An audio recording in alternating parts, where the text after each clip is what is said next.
کچھ لوگوں کا واقعی پیسہ نکلنے میں دل چلتا نہیں ہے. اس پر تو علماء نے باقاعدہ کتابیں لکھی, چیپٹرز لکھے کہ آپ کو اپنے دل کو اس کا عادی بنانا پڑے گا. اگر آپ کے دل سے پیسہ نہیں نکل رہا تو آپ سمجھ لیں آپ بیمار ہو گئے ہیں.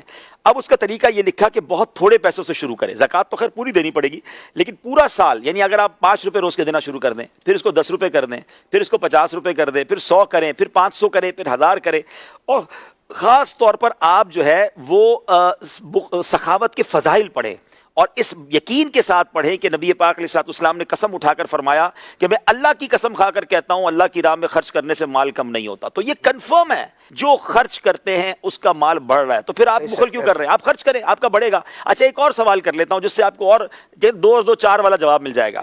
جو بندہ پوری زکوٰۃ دیتا ہے, حلال کماتا ہے اور پوری زکوٰۃ دیتا ہے, اس سے آپ پوچھ لیں ہر سال وہ زکوٰۃ زیادہ دیتا ہے, بڑھتی ہے اس کی زکوٰۃ. تو زکوٰۃ بڑھنے کا مطلب مال بھی بڑھ رہا ہے نا. زکوٰۃ سے تو پیسے کم ہونے چاہیے تھے. بھائی میرے 1,00,000 روپے تھے, 2,500 چلے گئے, 1 کروڑ تھے 2.5 لاکھ چلے گئے, 97.5 لاکھ رہ گئے. اگلے سال وہ 2.5 لاکھ سے زیادہ زکوٰۃ دے گا.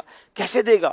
اس کا مطلب ملٹی پلائی ہو رہا ہے. تو اگر بخل کرنے والے سمجھتے ہیں مہنگائی کی وجہ سے زکوٰۃ بڑھ رہی ہے, ایسا ہے؟ نہیں, پیسے ہی بڑھ رہے ہیں حضرت, اتنے بڑھ رہے ہیں کہ جو ماشاءاللہ. میں کل ایک جگہ بیٹھا تھا, وہ صاحب کمال کی بات کہتے ہیں, کبھی کبھی کاروباری بندہ بھی سکھا دیتا ہے. میں مزے کو مزہ آ گیا. اس نے کہا یار زکوٰۃ تو فرض ہے, زکوٰۃ دیکھیے ہم نے کیا کام کیا. اصل تو یہ ہے کہ راہ خدا میں ہم نے اس کے بعد کیا خرچ کیا. اور وہ کہتا ہے جو لوگ نہیں خرچ کر رہے ہیں وہ اپنا نقصان کر رہے ہیں. اس نے کمال کی بات کی, کیا ان کو پتہ ہی نہیں ہے وہ کتنا بڑا نفع میں نقصان کر رہے ہیں. ہمارا تو کاروبار ہی اتنا بڑھ گیا, ہمیں سمجھ نہیں آ رہی. وہ اللہ کی راہ میں بہت خرچ کرتے ہیں. میں ان سے ملا, بہت خرچ کرتے ہیں ماشاءاللہ. میں ملاقات کے بعد نیت کی کہ ہر مہینے ایک مسجد بناؤں گا. اچھا, ہر مہینے ایک مسجد بناؤں گا. سبحان اللہ. وہ مجھے بڑا پیارا بات ہونے کے بولا, جو نہیں دے رہے نا زکوٰۃ, بولے مجھے پیغام دیجیے گا ان کو کہ جو زکوٰۃ نہیں دیتے, اللہ کی راہ میں خرچ نہیں کرتے نا, وہ ان کو پتہ ہی نہیں وہ اپنا کتنا بڑا نقصان کر رہے ہیں. ان کا کاروبار, ان کے مال و دولت میں کتنی برکت آنے والی ہے, ان کی سوچ ہے.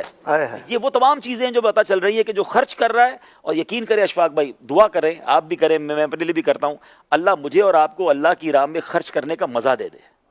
جس کو یہ چاہت لگ گئی ہے نا, جس کو یہ سخاوت کا لطف آ گیا نا, آپ بلیو کریں اس کا مزہ ہی اور ہے. بندہ خرچ بھی کیے جا رہا ہے, انجوائے بھی کیے جا رہا ہے, اور پھر اس کا جو مزہ ہے نا, واقعی اللہ کی راہ میں کوئی بھی کام, چاہے وہ عبادت ہو, چاہے وہ سخاوت ہو, جب وہ دل سے کیا جاتا ہے نا, اس کی ملٹیپلیکیشن ہی اور ہے, اس کا ثواب بھی اور ہے, اس کا ریٹرن بھی اور ہے. بلکہ سچی بات تو یہ اشفاق بھائی, یہ تو رب کی مہربانی ہے, ادھر ہمیں ڈبل کر کے ملٹیپلائی کر کے دے دیتا ہے. بٹ نہ بھی دے تو مال تو اسی کا تھا, اسی نے دیا تھا. اگر تھوڑا بہت دے دیا اس کی راہ میں تو کیا کمال کیا.